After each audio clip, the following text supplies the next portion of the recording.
Look, I went bankrupt in 2007, lost everything. And you know what the craziest part was? I thought I was doing everything right. I had a doctorate degree, a stable pharmacy job, and I was making what I thought were smart financial decisions. And today, I'm going to share 5 money stats that would have blown my mind back then. Stats that explain why so many people who think they're winning are actually losing. And more importantly, I'm going to show you exactly what to do about it. Let's get into it. Number 1, the car payment death spiral. Here's stat number 1. Over 26% of people who trade in their car owe more on that loan than the car is worth.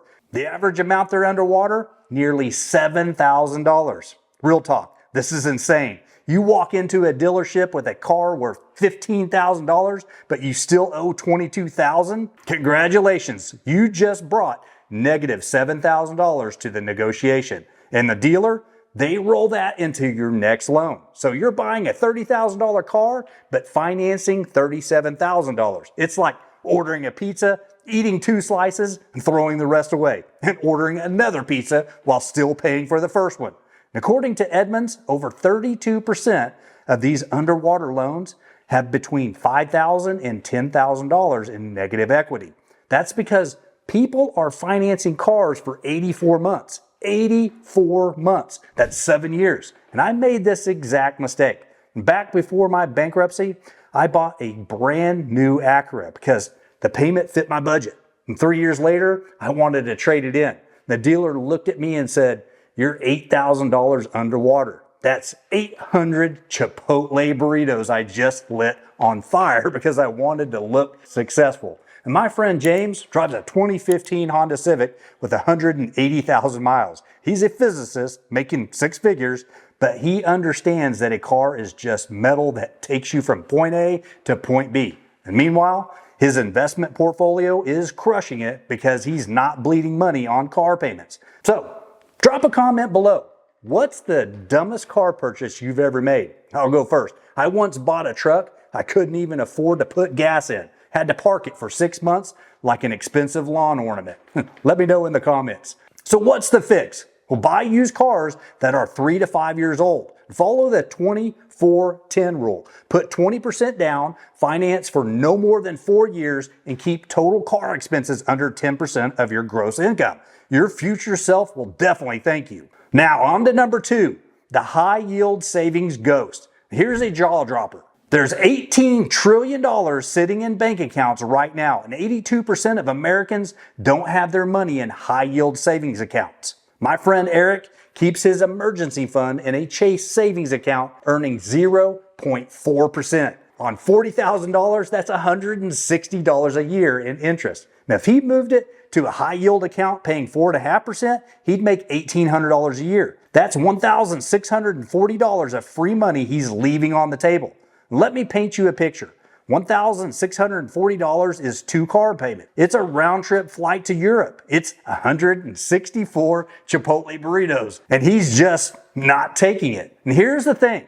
While your money sits earning nothing, inflation is eating it alive. At 3% inflation, your $20,000 is really only worth $19,400 next year. You're watching your wealth evaporate while your bank uses your money to make billions. Here's the plot twist. Opening a high yield account takes 15 minutes.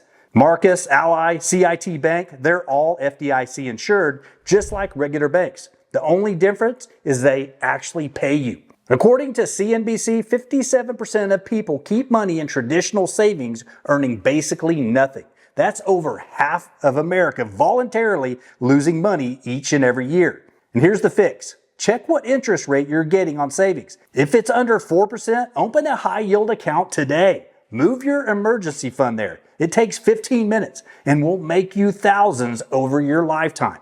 Number 3, the retirement account zombie mode. This one makes me want to pull my hair out. 28% of people who roll over their 401k into an IRA leave it sitting in cash. Not invested, just parked, doing nothing. And my friend Mateo, a computer engineer making over $150,000 a year, switched jobs and rolled his 401k into an IRA at Vanguard, about $200,000. 3 years later, I asked, what funds he invested in. He looked confused and said, "What do you mean, what funds?" My heart honestly sank. The money went into a money market fund and just sat there for 3 years while the S&P 500 went up 40%. He earned maybe $8,000 in interest. Let me do the disgusting math. If he'd been invested in an S&P 500 index fund, that $200,000 would be worth $280,000. He lost $72,000 because he thought it would automatically invest. That's a Tesla. That's a down payment on a house. That's 7,200 burritos of pure regret. And here's the kicker. According to Vanguard, 68% of people don't even know how their retirement accounts are invested. More than 2/3 of Americans have no idea if their money is working or just sitting there like a decorative houseplant. And plot twist, when money moves from a 401k to an IRA, it converts to cash. You have to actively invest it. The brokerage won't do it for you. And the fix? Log into your retirement accounts right now. Check what you're invested in. If you see money market or settlement fund, move it into a target date fund or S&P 500 index fund today. Not tomorrow, today. Don't assume anything. All right, number 4, the buy now, pay later black hole. Here's where it gets juicy. The average buy now, pay later user carries a balance of $760, and 38% of people making between $100,000 and $150,000 are using BNPL. Wait, what? High income earners are financing stuff in installments? Well, my friend Will, who does digital marketing, showed me his phone last year. He had 4 different BNPL apps. He was paying off a couch, AirPods, a laptop, and a standing desk, all in installments. And I asked why he's financing stuff he can afford. He said, it's interest free. It's basically free money. Living the dream, right? Wrong. BNPL makes overspending feel painless. Your brain doesn't register the pain of spending $800 when you only feel $200 a day. It's financial anesthesia. And when you can't feel pain, you can't get hurt without realizing it. Fast forward, 24% of BNPL users have made late payments. Nearly 40% regret using it. And if you're using 4 BNPL services at $760 each, that's over $3,000 you owe. Sure, it's interest free, but it's still debt. And when those payments hit your account 4 times per month, your comfortable income suddenly doesn't feel comfortable. Here's what the wealthy understand. Debt should only be used for assets that appreciate or generate income. Real estate, businesses, not couches, not AirPods. And Will eventually realized he had $4,000 spread across apps and couldn't remember what he bought. Now he has a rule. If he can't afford to buy it twice, he doesn't buy it once. His savings rate went up 15%. And the fix? Delete every BNPL app from your phone. If you can't pay cash, you can't afford it. If you're already using BNPL, pay it off fast and never use it again. Number 5, the savings rate superpower nobody talks about. This is the meta level trap explaining why everyone makes these mistakes. When you're starting from zero, your savings rate matters infinitely more than your investment returns. Everyone obsesses over what should I invest in when they have $5,000 saved. Wrong question. A 10% return on $5,000 is $500. You know what matters more? Saving another $5,000. Let me prove it. 2 people earning $100,000. Person A saves 10% and gets 1% returns. Person B saves 5% and gets 10% returns. 10 times better. Now, who hits $100,000 first? Person A gets there in 9.6 years. Person B, 11.7 years. Person B gets 10 times the return, but still loses by 2 years. Why? Because person A saves twice as much. This is the middle class mindset trap.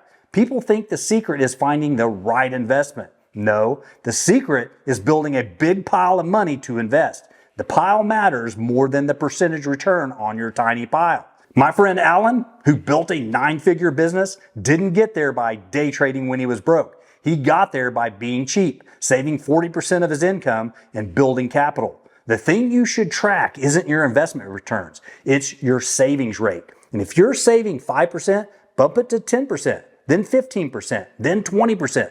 That's the game. And remember, you can't optimize what you don't have. So what's the right way to handle your money? Here's your action plan. Calculate your real savings rate. Last 3 months of income minus expenses divided by income. If it's under 10%, you're in danger. And open a high yield savings account this week. Move your emergency fund there immediately. And check every retirement account. Make sure money is invested in index funds, not sitting in cash. And delete all BNPL apps. If you can't buy it twice, don't buy it once. Increase savings by 1% every quarter. Set a reminder. You won't even notice. And your money should be working while you sleep, not sitting in checking accounts, not financing couches, working. So here's what these stats tell us. Most people are playing the money game wrong. They're focused on looking wealthy instead of being wealthy. And I learned this the hard way through bankruptcy. But that's why I make these videos, so you don't have to. Your financial success isn't determined by how much you make. It's determined by how much you keep, how well you invest it, and how long you let it compound. So start today. Start small if you need to, but start. Drop a comment and let me know which stat hit you the hardest. And if you got value from this, hit that like button and subscribe and check out this other video. And until next time, put the work in. Peace be with you.